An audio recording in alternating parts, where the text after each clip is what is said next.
Hello, tabletop wargamers, and welcome to Tried and True, a podcast hosted by the Delaware War Machine community.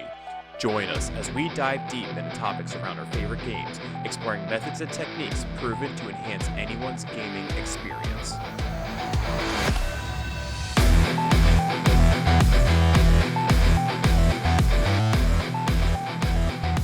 Hello, everybody, and welcome to the 7th episode of Tried and True. I am your host, Paul. I'm Dan, back again. Hi, I'm Andy. Is it, how does it feel being back in the recording studio, everybody? Feels good. You said one short series, and here we are again. Paul, this is the definition of scope creep. Scope creep, you know that, right? Yeah, well, you know what's like ridiculous about it? It's funny because when you're on Warjacks and you mentioned that like the next series was going to be on like the family one, I was like, oh man, no, Dan, it wasn't that one. It was supposed to be about the hosting the large event, but now we have to go do a third series at some point. So you got to stop altering the deal, Darth Vader. I don't know what to tell you. Yep. So it's going to be myself, Dan, and Andy. We also had Erica. So Erica is currently, I guess, doing bat reps at this point right now. So she's not going to be joining us. And we are going to be joined with another local organizer. So on this episode, we're going to be talking about how to host a large one-day event with Grant Richey from the South Jersey meta. Say hi, Grant. Hi, guys. Hi, all. Hey, Grant, how you doing? Yeah, Grant, we want to thank you so much for coming out here and being able to join us on this episode. So for those who don't know, Grant, he is from the South Jersey meta. He is currently running Steamrollers in the Battle Bunker in Philadelphia. He is going to be running a Warfaire Weekend qualifier, the Liberty Brawl, on June 25th. Sorry to say, all the spots have been taken. But we were interested in picking his brain on how he ended up, setting it up and designing it and planning for it. And not only that, but new news is that you were a WTC captain. So congratulations on that. Thanks, man. Congrats. Yeah. Yeah, I got, the U.S. was lucky enough to get 5 teams this year. So after the first 3 were kind of crowned, I put my hat in the ring for that one, and then name in the hat in the thing, whatever that saying is. And then, and I was lucky enough to get picked. So I'm really honored to get to play, just to get to go and to be a part of it, but definitely to be a captain. I'm very honored to have that title.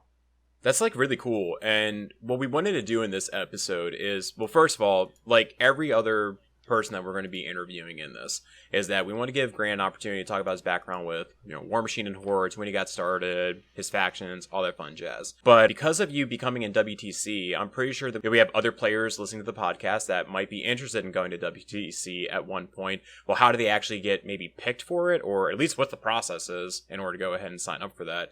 But then really the goal of this episode is to pick your brain on Liberty Brawl. It's apparently it's Grant's first large event like this, so I think it's really kind of fun that we can go and see, like, peeking from the window and like what's happening, what is he doing, what's going on with that, so we can at least like learn from him. So if you want to, Grant, how about you go ahead and begin with talking about your history with War Machine and Hordes? Like, when did you get started? Are you a Mark 1, Mark 2 player? Yeah, so I was a Mark II player, kind of a mid to late, maybe like 2/3 through Mark II. I don't know the exact year anymore because, once you have a kid, the time just like disappears and you have no concept of it anymore. I'm very aware of that. Right. But it was right after Colossals came out, sometime around there. That was when we picked up, my local group picked up playing. It's funny, Ryan, one of my co-hosts on the Fully Boosted, the podcast that I previously did, he kept trying to get me to read the rules, and I wouldn't do it because we were all 40K fantasy players, and I was like, no, there's nothing, it's not better, it can't be better, get out of here, this is the game, and finally I broke down and read it, and I was like, all right, this is pretty good. This is pretty awesome. So we got in around then. I started with Crix originally for about 2 minutes, and I was like, they don't have any guns. I hate this. I'm out. And I went to Signar, and then I played Signar for a while. I did get into Scorn, but it's primarily Signar where I've spent probably, if I've played for 12 years, I've spent 9 of them playing Signar, I would say. So That's actually really interesting to me. If you don't mind, I think you might be the first person that's ever told me that they got into War Machine after reading the rulebook? I did. Yeah, yeah. You're like, oh yeah, I saw some guys playing at the store, or my relative hooked me, or my best friend got me on the wagon. But you actually read the rulebook first, and then said, "This is a game with rules that I want to play." Yeah, it's kind of crazy. Like he sat me down at his house and was like, "Just read a couple pages," and instantly just going through the dice mechanics, the attacks, the sequence of how things worked. I instantly was like, this is it. This is the game for me. I love this. The 2d6, the boosting, that just everything about the way the game worked. I was hooked. Did it just like have things that I guess Warhammer Fantasy just didn't have for you? I've only played like one game of Fantasy, so I'm really like ignorant. I mean, like most people in Mark that came over like during then, we were really fed up with the way that GW was going, and I don't want to get into like the politics of all that stuff, but at the time I think it was really the right time for a different game, and we just kind of were ready for something else, and this just struck that chord. I mean perfectly, like literally in the best way possible. Just in everything about this game struck me in the way that I was like, I already love this without even putting a model on the table. I was already in. That's really awesome. Yeah, I didn't start playing till Mark III, and I mean, I was not around for the non-pre-measuring era and all that stuff, but I felt the same way coming into this game with the rules as tight as they are. When it comes to, I love, I'm a math aficionado, so I'm like, okay, anything I can do probability calculations in my head to try and get a leg up on somebody is always fun, instead of rolling 30 d6s and hoping I get a bunch of 5s and 6s. The pre-measure thing's funny too, because when we switched to that, and you can go listen, it's out there on Muse on Minis, fully boosted. All the old episodes are there, and I vehemently was against pre-measuring when they first were going to do it. I hated it, and I look back on that and just I can't even believe I thought that now after playing this for so long, and be like, this is clearly better. I don't even know what I was thinking. It's a legitimate opinion. I mean, not having pre-measuring available to you, there is a skill involved in gauging that gap. I just think the penalty is too much for not having that skill. Yeah, and that was my argument too, right? I mean, you have control area, you have zones, you had things that you could already use. So it was there, and it was a skill that if you were good at it, felt good to be good at that. Andy, do you like also doing straight up trigonometry while you're trying to play a game? Because that's what it felt like in so many ways. I can measure a 90-degree triangle from my Warcaster and figure out the hypotenuse. Oh my god! I got one more thing I want to go say with the the pre-measuring. We have this guy Ryan from Maryland. He started playing in Mark 1, and then he played his first game in Mark 3, and it was just funny because he was still like in that mindset that you couldn't do any pre-measuring, and he was like, "Dude, just go see if you're within range." He's like, "You can do that? What a time to be alive!" If you want to have a good time, go sit and talk to people that played in Mark 1, and it'll just blow your mind. I know after... The game was absolutely broken. I've realized that after talking to people. The game was absurd. I know we went out the night at Boker Brawl before the finals, and we were in the finals, and we went out as a team and had dinner, and they were telling me about Mark 1, and it was just... everything coming out of their mouths, I couldn't believe that actually existed as a game. It was pretty crazy. It was definitely the era of like if everything's broken, nothing is broken. You want to talk about the Nightmare Empire? Right, yeah. And I didn't play, so that was the first I heard of any of that. I mean, I didn't really know anything from Mark 1, so it was pretty mind-blowing. All right, so you played for 12 years. And then you've been playing Signar for 9. How many years do you have to play in order to make it to WTC or to make it to a WTC team? All right, so those numbers, first of all, might be off. I'm just saying if I played for 12, 9 of them were Signar. So I want to be clear on that because I don't know. Whenever Colossus came out. But it doesn't really work like that, right? It's there's people that play for a year and just get it, right? The game clicks, they understand it, and they start winning, and they understand the game, and they get to WTC. It really depends on who you are as a player and your skill. I'll be the first to admit I'm a slow learner. I'm not the person that's going to pick up a faction or a list or a Warcaster and start going X and O or X and 1 in a steamroller or an event.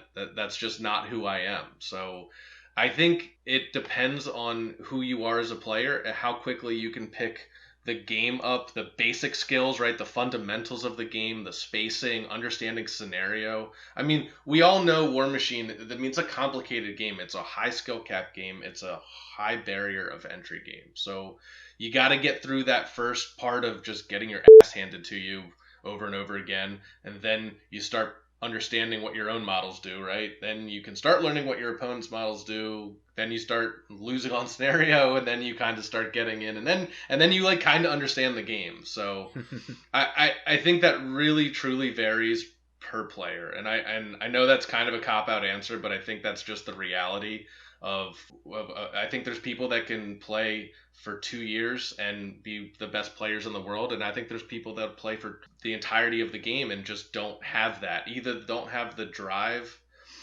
One thing I really realized was that the difference between, I'll even say like us, like and some of the really high tier players, because that's not me, is the time that they're willing and able to put into the game that we just aren't.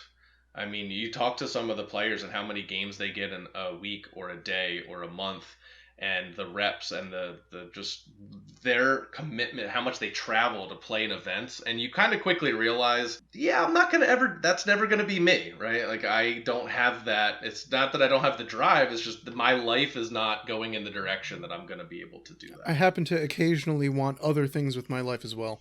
Yeah, and right, like, I mean, you have a family, you've got, God forbid I want to watch a movie. yeah, but a lot of the people don't. They live and breathe War Machine, and that's not everybody, but it's definitely one thing I learned from talking to a lot of the top tier players, is that a big difference is the time commitment that you're able and willing to put in. So if you really want to grind, I think you could do it. You just got to be willing to get on the grind and play tons of tournaments, tons of steamrollers, tons of conventions. So then maybe a better angle is instead of time taken to play this game or how you rise up, is what would you say are the critical skills that you've gotten that led you to be on this team? And even if it's just, yeah, you know, I know a lot of people and I've met a lot of people at conventions, so my name is out there and that's how I got considered. But is there anything, you know, aside from a political avenue or a social avenue, what key skills in War Machine do you have that, you know, you think brings you to the top of the list? Is there a Google form as well to sign up for WTC? Yeah, so they did do a form. So this year was a little bit different. This year they did do a form for players that were interested in going, that was then handed to the captains in case they maybe didn't. You know, by the time you get down into the 4th and 5th teams, you know, it's not that there's not big name players left, but, you know, most of the time we don't have 25 people that represent the U.S. that go to WTC. We probably should, but we haven't. So there was a form that went out for people that were interested to fill out and do a resume, and that was the same thing for captains. But to double back to Dan's question, I think it's one of the things, and Dan, I mean, I've known you for a long time. You've played the game for a long time. I don't know how to define it as the skills, but I think just the core skills that make you kind of a decent, like understanding matchups, understanding the pairing process. Because remember, we're talking about a 5-person team event. We're not talking about a steamroller. So understanding dodges and good matchups versus bad matchups, and having the ability to do that in a team environment, I think is really what helps. And luckily enough, I've had success, probably nothing that I've contributed, but I've had success in the team environment, whether it be with Liberty Brawl or even doing decently well at Captain Con and the 3-person events. That's one of the things that's so hard to get practice at too, because it's so few things over the course of the year where you can actually sit there and go, okay, how do we figure out who we're throwing into what? Like, you don't get a whole lot of reps at that. Yeah, and it's a totally different when you go to make your lists. You normally in a list, you're in a list pair, you're trying to cover everything that you can, but in a team event, you can throw skews, you can throw big beefy armor skews or def skews, or like a Sloan type of list. I know, I felt so bad at Boker Brawl. The guy was playing Sloan into my Durst list, and I was just like, I'm so sorry, you don't get to play. It's and Sloan 6x6 just doesn't get to play. And that's a team, and that's kind of one of the things that happens in a team event where you can lean into your dodges and go, okay, you guys need to keep me out of circle, right? Like, I can't play into Kruger, period. To keep me out of that, and I'm good. But don't worry, that's every single one of us. So. That's so accurate. If you're going to a convention and hoping to win a Masters, right, the reality is you can't hope to dodge an S tier list. And I think understanding that and those type of things. And again, like you said, it's a great point. You don't get a lot of reps into the team environment. So it's one of the things that you kind of can only get reps by doing it. And unfortunately, there aren't a ton of team tournaments out there. And I think it's a shame because I think we've all played in them. They're, in my opinion, like the best. They're the most best fun. way to play War Machine. Absolutely. They're great. The 3-person's great, but you really get the feel at 5. Yeah. There's nothing like 5. I agree. I'm glad Nova this year upgraded their event to 5. Yeah, and then hopefully with us, doing our Susquehanna Scuffle, I mean, we're doing a 3-person event with just Maryland versus us, but I'm excited to see where it grows because maybe we can do like a larger team event. But I think with that, that's a great transition to, this final part and really what this whole why we have you on the episode today. We want to go and talk to you about Liberty Brawl. I saw pictures of Liberty Brawl back from 2018. It's all over the Facebook. What is Liberty Brawl? Yeah, so let me back up to Liberty Brawl at the time when it was incepted was a tournament circuit that led to an invitational championship. And so it was a regional thing between the New Jersey, Pennsylvania, and maybe Delaware, Maryland were still involved then. And what we basically did is ran steamrollers, and they qualified, that you got points from them that qualified you. And then at the end of the year, we had a championship, I think at Red Caps in Philly, and everyone was the top 16 were seeded based on their points that they accumulated through the tournaments throughout the year, and then we basically ran a 16-person steamroller to crown the champion. And unfortunately, COVID, there was plans for more for that, and then COVID and stuff happened and it kind of died. But I loved the name. I was involved a little bit with the planning, but I was not one of the organizers of the original Liberty Brawl. But Pete Soretti, one of my good friends, former podcast hosts, was, and it was his kind of baby. So I reached out to him when I got the idea to do this and said, look, the logo already exists. It's a great name, especially for doing something in Philly. Like, can I have this? And he was gracious enough to give it to me.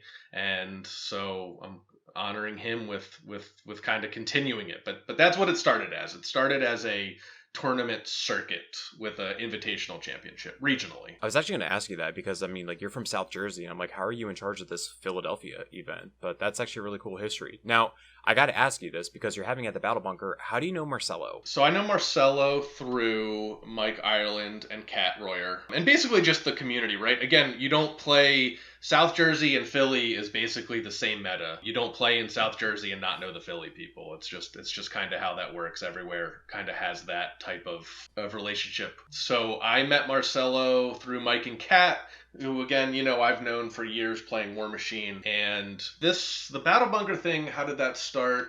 So, again, COVID, we all kind of went to War Table.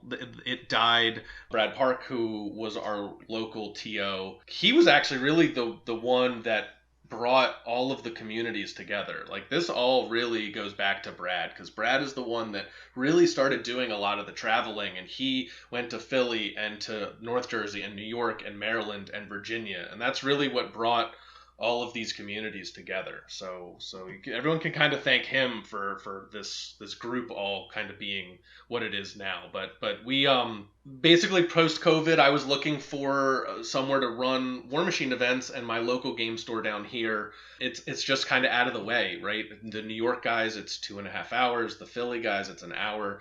Dan, where you guys are, I think it's for me to get to Portal, I know it's 2.5 hours. For the Maryland people, it's longer. So basically, people weren't coming because you got to go an extra hour, and that's when I realized I needed, if I wanted to keep the game going, it had to go at a Philly.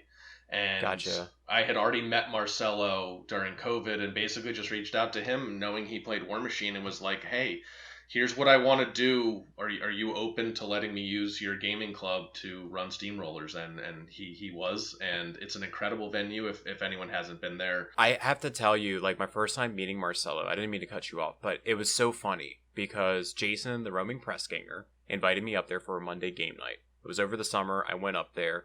I found the place, and I didn't know who Marcelo was. I didn't know what he looked like. And when I went there, like the battle bunker, because it's like that big open space, there was like the fitness gym stuff that's in the area. And I went talking to Marcelo, not realizing it was like his company. I'm like, man, the CEO of this place is like awesome, because he really takes care of his people, makes sure like fitness is here. Like, that's awesome. He's like, oh, thank you. I'm like, why? It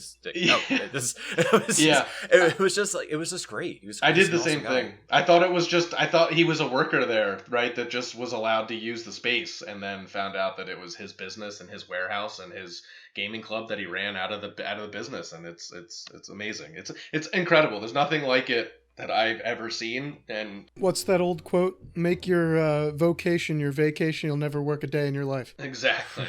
Yeah. So it's gorgeous. It's awesome, and that's how we got there. And then I asked him if I could use it, because he was running Kings of War grand tournaments there with I think 100+ people. He's doing the pilgrimage like right now, or I think I keep on seeing on Facebook. It's like the pilgrimage event. Yeah, I think they had that. We actually ran a steamroller the day they were doing that, and so there was tons of people there, and that space can fit a ton, which is what led me to kind of basically see if we could run Liberty Brawl there, and that's how we got where we are. Andy, did you want to ask a question? I would love to ask a question. When it comes to Liberty Brawl, your spots sold out immediately, like instantly. Yeah, I remember getting my ticket at like 9:05, and yeah, I realized I was like, oh wait, I have to pay by what app? And I'm frantically messaging Grant on Facebook going, oh God, don't sell my ticket. I can't pay you yet. No, you were good. I know. You got me quick enough. I know. I was talking to Jake too. I was like, he's on a wait list. Like he's like immediately. Right. Like, so it was really cool to see so much interest in an event like this. But marketing wise, like how'd you get the word out to get so many people interested so quickly? You had the Canadians even interested in this, so. Yeah. So there's a couple parts of that. One is that, again, traveling, meeting people, and it's one of the things that I've said, I think in conversation, Paul, that you and I have had. The best thing you can really do to market your community and your meta and the things that you're doing is to get out there and travel and meet people in the game, because it's besides the core mechanic of the game, like we talked about, it's the best part of this game, and it's the best part of any game and any hobby is the people and the friends that you meet. So a huge part of that is that I've been around the game a while. I've met a lot of amazing people, and I think people want to come and be a part of that. And so then you get into, well, it's a Warfaire Weekend qualifier, right? So that instantly is going to draw the competitive minded people who are going to travel and want to go earn the points. So you've already got a group right there who are looking for events. We're in Philly, so it's a good 4 or 5 hour drive. It's an easy weekend event for people. Honestly, marketing, I'm not going to lie, I really didn't do much other than tell people I was running a Warfare Weekend qualifier, and then we kind of just sold out in 2 hours, and it was really incredible, and It sold itself. Yeah, I did see, though, that you had a Facebook page. Do you think that was super helpful or not really necessary? Yeah, no, yes. Now, so ours is a little backwards, because I didn't really realize when I inherited it that it was actually set up as, like, a festival, so it's its own page, and then I made an event within the page. And I think if I had to do it again, I might scrap the page and just have the event itself, because it does feel a little complicated. But yes, having a Facebook event / page, however you want to do, makes it very easy to share around to all of the communities. Hey, here's the link, and it's got all the info anyone needs, how to pay, what time, the timeline of the events, where it is, the address, so people can easily find it, the attendance list, get a hold of the organizers if they had questions. Like 100%, yes, if you're going to do a big event, have a Facebook page. It's very, I would say, even if you hate Facebook, it's kind of a necessity, unfortunately. Nah, I've been actually finding, like, when we got started rebuilding the meta, using the Facebook group in order to contact everybody. I mean, I think that's how... Oh yeah, especially when you bogarted the existing Delaware group, you got a whole bunch of people that like were just dormant in the community that wouldn't have seen anything. Yeah, they didn't even know like the game was being played at the time. I didn't. I'm in all the groups. I didn't know you guys. I did not know that was a thing. I think until I met you at Portal. Yeah, that one time. Yeah, man. I'll tell you what. Like, social media is such a powerful tool for getting people together, and it's great. It's great. It's a necessary evil for things like this, right? Because there's no word of mouth to keep in touch with the rest of the world when I'm telling the Canadian guys come down for an event, right? Like, how are you going to do that without this? It's just, it's very necessary. Yeah. So, Grant, I want to quickly do a quick point of order here because we've heard about what the Liberty Ball was when you took it over. We heard about who used to be running it. We heard about what it can get you now that it's a Warfaire Weekend qualifier. But I don't think we've really dived into exactly what is the event in today's format. How is it being run this year? Cool. Let's do that. Yeah.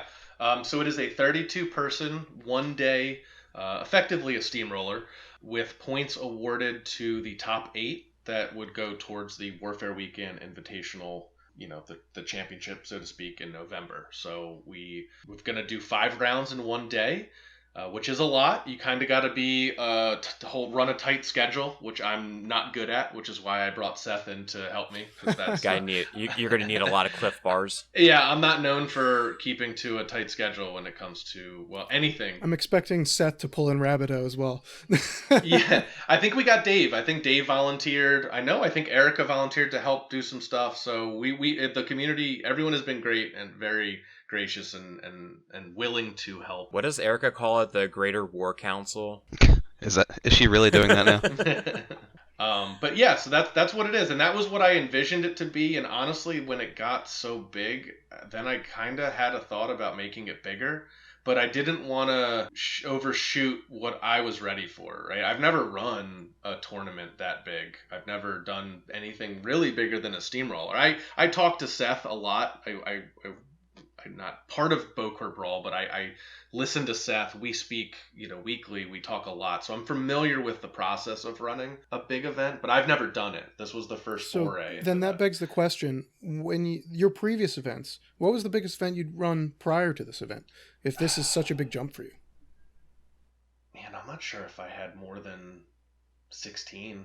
Maybe at a tournament, at least one that I've personally ran. So you're saying this could be at least twice the size of something that you've previously run? Yeah, for sure. Yeah, I think this is about twice. What about all the stuff that you're using? Like, is it all of the South Jersey stuff, or are you kind of doing a joint effort, like asking Dave or Seth, like, hey, can we borrow your stuff for the day? So, couple things we're doing. So one of the things I did for Marcelo when he first started letting me play there was I wanted to contribute to the club, and so I went out and I bought, I don't know how many tables worth of stuff. I bought scenario elements, I bought clocks, I bought terrain, I bought a ton of stuff. Not enough for 16 tables, of course, that we're going to need for this, but I went out and I wanted to contribute. So I bought Marcelo a ton of stuff, said this is for the club, keep it here, I'm going to use it, but I want to help. You're letting me run stuff here, so this is what I want to do for you. Do you mind if I can ask, where did you get it from? Was there, deals? So in case if there's other people that want to go and try to collect stuff for their own local clubs. I don't know that I found any deals. I'm trying to remember. The game clocks, I think, the chess clocks I just found on Amazon, I think. And the terrain, honestly, was just scattered. I bought some from Muse on Minis because that was who had some of the new terrain.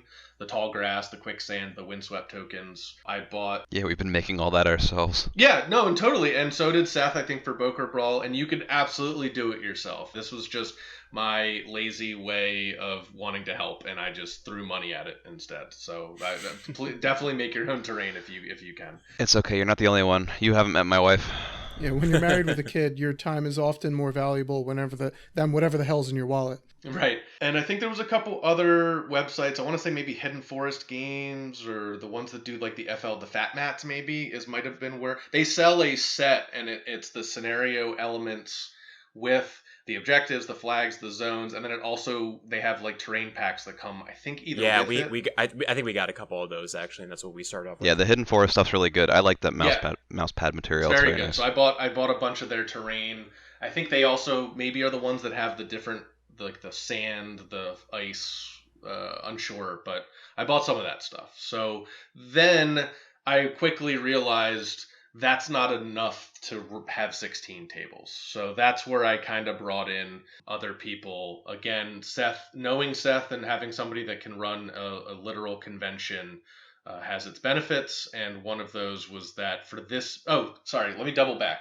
One thing I did do, I have ordered custom scenario elements from Muse on Minis. So I took our logos and I worked with Nigel at Muse, and I got custom zones, flags, and objectives made. It's awesome. That's, and then again, that's one of those costs that like I'm going to eat that this year, and maybe as we do this over the couple years, we'll recoup that. But I don't know. I've heard with Seth is that they lose less money each year, so just right, yeah, exactly. So there's like a break even plan at some point in this business venture. Stem the bleeding.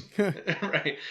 So I did that, and then some of the rest of the stuff is basically kind of outsourced to Seth. But again, I think for people looking to do something of that caliber, you lean on almost everybody's got a mat and a clock and terrain and zones to run out of their house, right? So lean on your friends and the people in your community, because everybody wants to have that caliber, that type of event.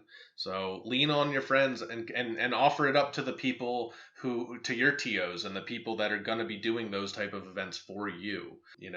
When everybody helps out, like you'd be surprised how quick you can get to having 16 tables worth of stuff just by talking with everyone in the community and having people contribute. If you build it, they will come. Grant, when we actually did our first series and we did hosting the first Steamroller, that's exactly what we did. And I mean, it was only I think 6 tables worth of stuff. But yeah, it's just you tap into everybody and everyone wants to go see the game and succeed. And so, hey, the system works, right? Yeah, it does. Just scale it up. Yeah, and right. You want people, everyone wants to see it grow, and exactly like you said, everyone wants to see it succeed, especially when it's your own community. So on that note, real quick question. Some of the different stores in our area are kind of notorious for different reasons, mostly in a good way, or you'll play in so-and-so's meta and people will go there expecting a certain thing. So if you go up and play with the guys at Portal, you're going to see Giant Dave there with his ZZ Top beard.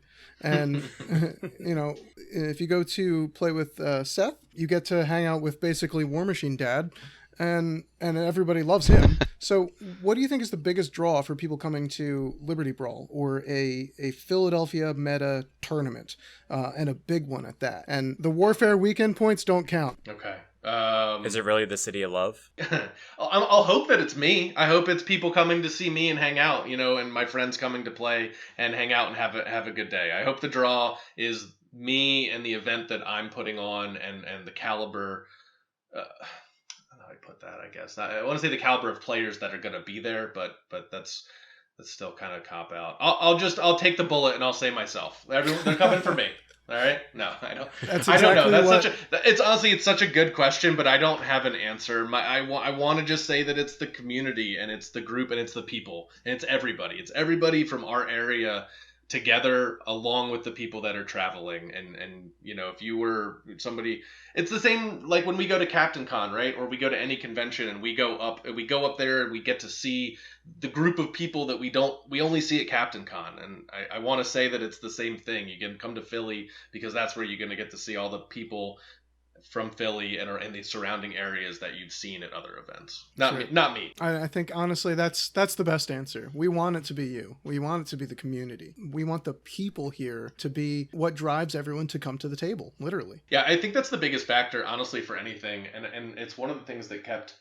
I mean, if you've been to a convention, like you just know, you already know what I'm saying, and even a tournament, but really the convention, in my mind, is really what brings that home. When you go and the people that you meet and the experiences that you have, and you come out of that and you're just like, yeah, that's what this is about. And so that's the I hope that carries for Liberty Brawl. Yeah, even for our smaller events, it's really been helpful getting more than just like one I know you were being facetious when you say me, but like getting a lot of people involved in running these things is kind of paramount. We kind of max out at like 12 players, but we'll have Pete bring breakfast, we'll have multiple people who aren't even playing in the tournament just come to help set up tables. It's really is a godsend to help all that kind of stuff when your community's active in that way. And even the fun stuff, right? You don't necessarily see everybody, like for instance, it goes as Mike and Kat, they don't play War Machine anymore. I see them. They'll come and say, well, we'll go out to dinner after the thing. So,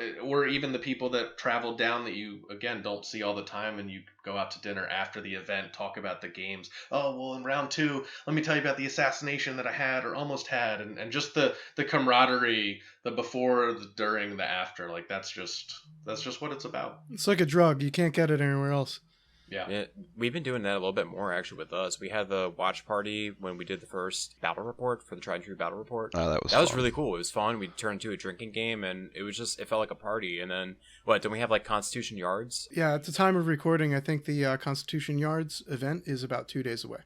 But yeah, we end up going off and doing social gatherings. We just go off to like a beer garden and hang out with each other's pets, and we just enjoy. Even if it's not about War Machine, we'll just go and enjoy each other's company, and it's just nice. It's and they have axe throwing. But at some point you talk about War Machine, right? At some point somebody's talking about a list, right? You're making a list on the side, and it comes up. It's part of it. Yeah. It's so hard to resist talking about War Machine with other players. My wife and I have a rule that whenever she's around, I'm not allowed to talk about it, just because I'll never stop. So yeah, I was gonna say that's the hard part, is when you're hanging out with as couples and with people that play, and they're sitting there kind of staring at you, and you're like, all right, we'll stop. The wives are pissed again. We gotta hang it up, guys. That's why I married a Grimkin player.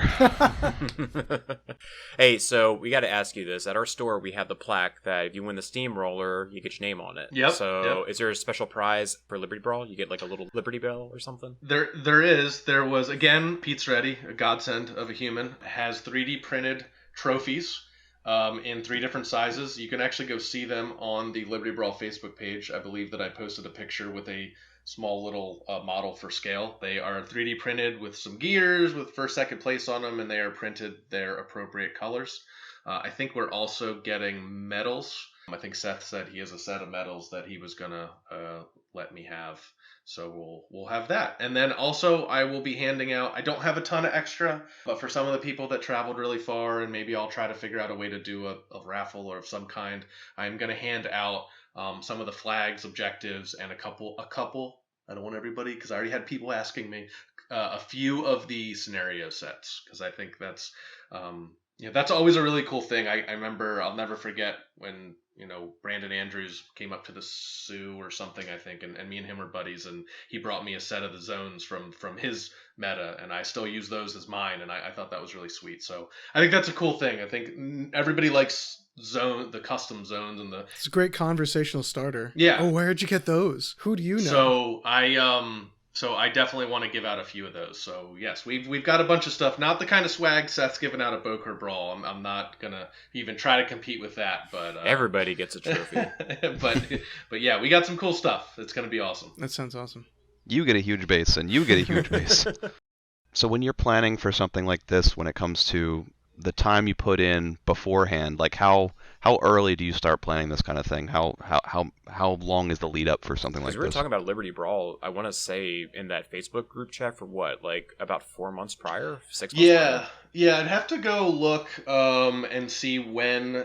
It was very quickly after. I talked about it a while back, yeah, and I want to say it was probably November, right after Warfaire Weekend. I want to say I originally started talking about getting a qualifier. Whenever they announced that the qualifier system for next year, I was like, I'm in. I want to have a qualifier this year, especially again knowing that we had Marcelo's place and we had a venue. The venue is like a really big part of that I think people don't realize. Like, most game stores can't fit 16 tables. Yeah, we learned that. Right.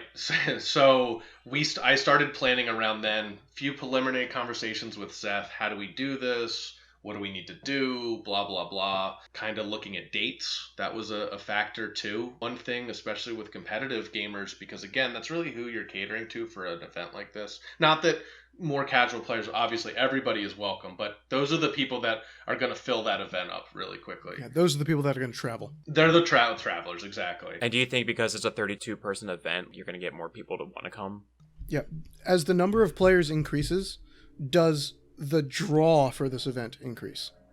Yeah, I think so. I think it tends to be kind of how conventions in the similar vein operate, of when you get to that level of play and again, I'm going to talk from a competitive player perspective. The caliber of player you're going to play is going to be high. You're going to get those really juicy, crunchy competitive reps that you're trying to grind for and practice into. And that's something that you don't necessarily get at a local steamroller, and so that's the big draw for these events, I think, for people to travel, is that you're going to get to play some of the best players in the mid-Atlantic Northeast area, again using ours as an example. So Grant, I mean, I'm now in the realm of parenting, I understand the time commitments of just taking care of a baby and trying to work with my wife on that, and making sure that she's taken care of and everything. How do you balance this hobby with like your daughter's gymnastics and martial arts classes?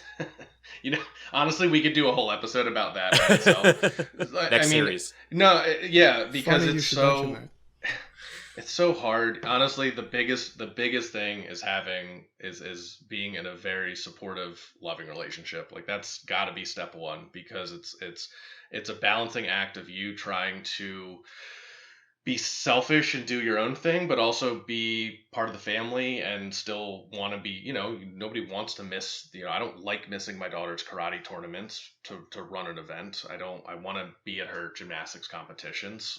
But sometimes, especially as an organizer, there's things that you've already committed to that come up, and you have to, sometimes you got to miss stuff, and that's very hard. But trying to balance it is definitely like the key, and it's really about working with your partner about trying to get the time. Hey, you should kind of already know that, right? Like for me, typically with my wife, it's game night once a week, maybe a tournament a month, couple conventions a year, and outside of that, maybe we'll break that here and there because of a big event. Let's say Dave's running the big base, whatever, or there's a qualifier in Massachusetts I'm going to. So there's a couple things, but I think you really got to be flexible. Yeah, that's what I found with Vicky and I. It's just like, because I haven't had the opportunity to go get a game in recently, as we were talking earlier, but I told her, like, I would like to be able to get the game in. I would like to be able to help run the events, or maybe even play in a steamroller. But to the level that I was playing, I think that summer, and I think it's when you and I first met, I went to all the steamrollers in Portal and everything. And I just remember like doing that. And I told her at the time, like, I'm never going to play this game to that extent. And just like see what it's like to be at like that competitive level. And it kind of goes back to that like higher caliber WTC player, or the people who get so many reps in. Like I understand it, but I mean, like, looking at the whole like family situation, like I wouldn't change anything. Like Meanwhile, you have 7 lists you want to do for Nova. You do. We all do, and it kind of really just all comes back to what you at some point realize what level of commitment you're able to give this game, whether that's between your partner, their career, their job, your family, your own career. There's some level where you look and go, this is what I'm able to commit to, and this is what I want to commit to. I think that's really important. Yeah. And having again, you also have to really have a supporting partner, because I can't stress that one enough, because 100%. that is the big key to them understanding, being supportive of your hobby. We should all be supportive of everyone in our lives, hobbies, and the things that they do, and want them to, I tell my wife all the time, dude, go on trips, go do stuff with your sisters, go. I go to War Machine stuff all the time. Like, do what you please, like, do what you want, do more stuff for you. I would love for you to do that. That sounds a lot like a conversation between my wife and I, honestly. And I think it's super important for, people that are listening, that are trying to, help gauge their own expectations, that, you need to be mindful that it's not fair to yourself to let yourself be judged by the metric that someone else has set. So if you see a successful event organizer like Grant, and you can't just say to yourself, well, if Grant can do it, I can do it. That's not necessarily true, but, you have to look at all the things that Grant's chosen to give up in order to achieve this, right? And if you are not willing to give up those things and put in the time, then that is okay. It's whatever you're willing to give that sets the scope of what you're going to be able to present to the community. I think Grant and I were talking earlier, like, I haven't played a video game like at all, and have like no interest in playing them anymore, right? Yeah. I all right, Dad. Just lost a lot of the interest I had in a lot of games. I used to sit down and game. I used to work nights and game all the time, and now it's kind of just like, it's family stuff, War Machine, and relaxing and trying to balance all of that. It's all difficult before you add in the hobby, right? Like we can take War Machine out, and it's still hard to do that. So you throw that in, it's crazy. But yeah, and Lord knows there's no time to paint. No, I don't even know. I definitely don't know how you guys all find time to paint. Not having kids helps. Step number 1. Yeah, that does. But I'll tell you, rattle you were saying earlier you don't know where the time goes. I don't even have a child. I still don't even know where my time goes. I would almost say, like, no, you just have your kid's huppy paint, and then you have, like, that callus too that Andy has. It just makes me sad. He's beautiful. You leave him alone. He's 3 colors. That's okay. Black with little splotches of red and teal. I'm sure it's lovely. He's beautiful. It's table ready. Okay, so let's go ahead and switch gears and get to the end of this. So, Liberty Brawl, I'm pretty sure it's going to be a great event. I can't wait. I'm psyched. I want to ask is, what are you going to go and do, like, to debrief? Like, in the military, we talk about, like, after action reviews where we just kind of, like, look at how it went, what went well, what didn't go well, how to improve. Like, how do you think you're going to go and debrief this event at the end? Yeah, that's a great question. And unfortunately, it's hard to answer before it's happened because there's things that I haven't thought of that in issues that we haven't run into yet, and we won't until day of, right? Like, it's one of those things that I think I'm as ready as I need to be, and then there's probably inevitably something that I forgot. But the best I could do is, I would say that I probably, at least this is how Seth and I did it post Boker Brawl, is I think Monday morning we just did a phone call and just kind of like talked about the positives, the negatives, like what we, I gave him my feedback. He gave me his feedback on how he thought everything went. So I think it'll be a similar thing, between me, Seth, or whoever. And I welcome it from anybody. I welcome anyone to message me and tell me how we could make it better and I think every organizer should be open to that kind of feedback for any event they run. Tell your people, please message me. Tell me, how can we make this better and more enjoyable for you? So that would be step 1. That was the same thing that I had with Erica and I when we were talking to Seth, and he was just very knowledgeable of, like, these are the mistakes that I made, and they're just things we never would have thought about, like not pairing up people from the same meta in round 1, something I wasn't even thinking about. Yeah, well, and use PG Swiss for something like that, right? Because you can put their meta in, so you don't have to worry about that. There's software that exists to do those things for you, so you can literally go, here's everybody's meta, here they are, and boom, it won't match them up round 1. To dovetail off of what you're just answering to this previous question, Grant, you were saying that you welcome all the feedback from anyone that joins you. So the lead out is then, I'm sure the community would be happy to give you feedback. How would you want them to reach out to you if they have any? Sure, yeah. I mean, I'm pretty active on Facebook and all the War Machine Facebook groups. So if you're not friends with me, you can friend me. You could message Liberty Brawl itself as the event, and I think it'll just go right to me. Or you can find me on Facebook and message me on there, or message somebody that knows me. They'll get in touch, or however you care to give the feedback. You want it to be anonymous. I don't actually know how you could do that, but I guess message somebody and drop it anonymously. But yeah, any way on social media you want to, I'm more than happy to hear it. Great. Smoke signal, carrier pigeon. What was that? Swallows? I would love if somebody does a carrier pigeon. That would be so dope. I'm gonna send you some coconuts attached to a swallow. We got to get Pete involved. Gotta put those birds to work. Tell me about some bird physics. Okay, and then I have another quick question, which is, if I'm a player, and I am a player coming to this event, you talk about the community wanting to contribute and give back and all that. So if you're a player coming to your big event here, how can the individual player hope to help out in terms of day of? What should they be prepared for and bring with them in order to help things go smoothly for them as a player in the tournament and for the organizers around them and the other players as well? Sure, that's a great question, and I think the things I'm going to list are things everybody should do at every event they go to, not just mine. Clean your models up off the table when you're done, because that's the one thing that gets TOs mad, is when they go back to a table and somebody finished a really intense game and they walked away and they went outside to smoke a cigarette or went to the bathroom and they're checking in on their friends, and they come back and the round's about to start and models are still on the table and nobody's cleaned them up. So clean your stuff up and then go talk. Put it on the tray, put it on the table next to you, and then go do your thing. Another thing that I'm doing that I learned from Seth, and that a lot of people do, but the first person I saw do it was Seth, is I'm going to tell you what scenario is next. Please set it up. Because that lets us segue and keep things moving quicker. And I think everyone should do this anyway. It's a great way to do it. You get done your game. We learned that from Seth too. Yeah, we started doing that too. He'll tell you the scenario. You set the next. You clean your models up first. You set the next scenario up. That way, when everybody goes, you get as much time in between rounds as possible, and then you go to the next table. It's already set up, and you're ready to go. And the worst thing in that environment is when neither of those things have happened, and the round timer's about to start.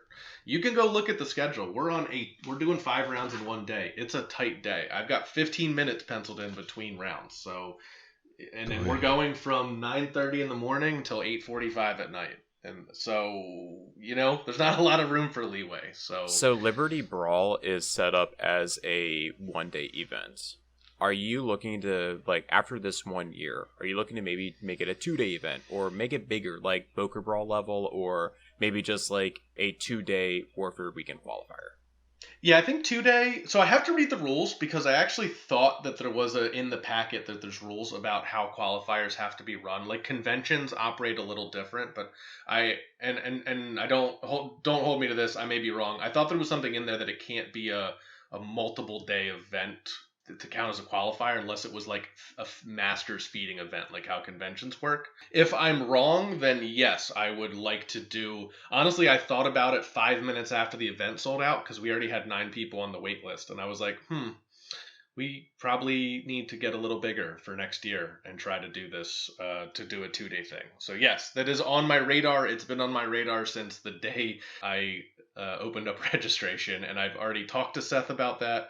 I feel so bad that people aren't going to get to come that wanted to come. I truly did not think that this would happen. I did not think it would sell out. I'm honored and I'm amazed, but I feel really bad for the people that aren't going to get to come. And I would love to open it up next year to unlimited amount of people so we don't have that problem. I mean, the first step to having a bigger event is running a successful smaller event, right? Yeah, and that's what Seth said too. Focus on where you are right now. Let's get through this and then let's have that conversation. And that's fine. But I like everyone to be included. Baby steps. Yeah, but I actually think that that's the right way to do it because at the smaller level, you can see where the hiccups are, fix it for the next time, and then have more people. Because I think it would be maybe I don't know, because Seth keeps on talking about the player experience. I would be interested to know what the experience would be if it was a 48 person event, but it was like a shit show, It's just I'm never gonna go to that again. Well, and I think that's something I talked to you about too when we talked about this, was I don't want to make that jump because I think that would be a mistake on my part to jump right into something that I think a 16 to 32 person, that's it's a big jump. It's a lot of people. It's a lot of time. But I think that's different than jumping into a convention level, when you get into the 48, 64 players, that's a whole nother stratosphere. So, if you had a chance to start over completely from scratch, would you change anything about Liberty Brawl or anything that you're doing now in this year? For one, I think that goes back to the last question. Part of me almost wishes we went bigger. I almost wish I didn't cap it at 32 and just opened it up and saw how many people we got and then figured it out from there. But I didn't want to commit myself or Seth or anybody helping me for the whole weekend, and I didn't know that I didn't want to put that on Marcelo. But again, like I said, I really feel bad that everyone isn't going to get to come and play, and I really wish that they could. So I kind of wish I just opened it up and saw how many people we had and then figured it out. Maybe we broke it into flights or something, whatever. I think you probably made the right choice just because, I agree with that. Yeah, having a well-run 32-person event and everyone wanting to come back next time is a better option than having it go out of control. No, I agree. So far, that's the only thing that I could think that I would change so far. I think everything else up to this point, and we can do another one of these after, and you can ask me what I would have changed, but right now, that's the one thing. That'll be a drinking podcast, I'm sure. Exactly. I'm down for that, actually. I was going to suggest that because Andy and I are playing in this event, that we regroup after the fact. After you call Seth, after the smoke clears, and after the bombs go off, we can all sit down and open a couple of beers and exchange war stories about, what we loved, what we hated, the best assassination of the day, and, how everything shaped up. What do you think? And why Malakov 2 still sucks. And you can write all those notes to me. Hey. By carrier pigeon. Don't tell Erica. She's taking that to Nova. Nothing. Yeah, so we'll see you after the smoke clears, huh? Yeah, it was it. Yeah, dude. I'll come on and we can talk about it when it's done. I'd love to do that. It's great. Yeah, I was really interested in trying to do a retrospective effort to see if we can record what we learned from this, because those fresh ideas might be really helpful to somebody else that's trying to start their own thing. Us included. Yeah, nudge, nudge, wink, wink. Yeah, like again, I mean, I might be in over my head, and I'm not even gonna know it till the day of. You know, I'm sure there's gonna be fires that I gotta put out that I don't even know exist yet. But hey, we've got a great community behind you, helping support you, and you know that everyone that's attending this event wants it to be successful as well. So I hope you're willing to lean on the rest of the community as you've already done, and let's make this an excellent Liberty Brawl. Yeah, buddy, that's great. I appreciate it. Thanks for joining us. Yeah, Grant, I want to thank you so much for taking the time and joining us on Tried and True and for this project. And, it's really kind of neat that, again, we had set to begin with for like the big multiple day event. And I think you're kind of scaling it down to the 1 day event, but it's your first time doing it. And with us doing the Susquehanna Scuffle, like it's the exact same thing. It's the first time we've done a big event like this before. So did you have any closing remarks? I just want to thank you guys for having me on, and I just do want to say, as somebody that has done a podcast before, a lot of people don't really understand the work and time that goes into it, and I just want you to know that I appreciate you guys. I've been there, I've done it. There's a lot more work behind the scenes than people realize, and you're doing awesome, and keep it up, and just thanks for having me on. And then Dan, did you have any comments, or Andy? So we're, at the time of recording, we are getting going with our tried and true battle reports. So you can catch this on YouTube. We're going to do some commentary after the fact on these battle reports, so you can get the players' thoughts, what they were thinking as they were taking their turns. Head over to YouTube, give us a like, subscribe, see when those videos are coming out, and follow along for the ride. Thanks, everyone. Andy, you have anything? No, I'm good. I just appreciate Grant coming on, talking. Yeah, actually, I think if anything for those battle reports, I kind of want to see about getting Grant on one of them episodes. I think he wouldn't mind. We need more Signar content. I could do it. Let's just set up a recording station at Liberty Brawl or something. Maybe. It's funny. I'm working on that. Working on it. Oh shit! Okay. That's awesome. I love it. More bat reps are better. We're gonna have to check out the setup that you've got or that you're working on, because I'm really curious to see if we can gather any ideas from it as well. Well, with all that, I think it's pretty cool that, Grant, you're able to come on and talk about the Warfaire Weekend qualifier event, and I think I'm actually interested in learning more about Warfaire Weekend itself. So on the next episode, we're going to be joined with the man who actually organizes Warfaire Weekend, and that's Gonzo. So from all of us on Tried and True, we want to thank you for your time listening to the podcast, and we'll catch you on the next one. Thank you. Thanks. Say bye, Grant. Bye, Grant.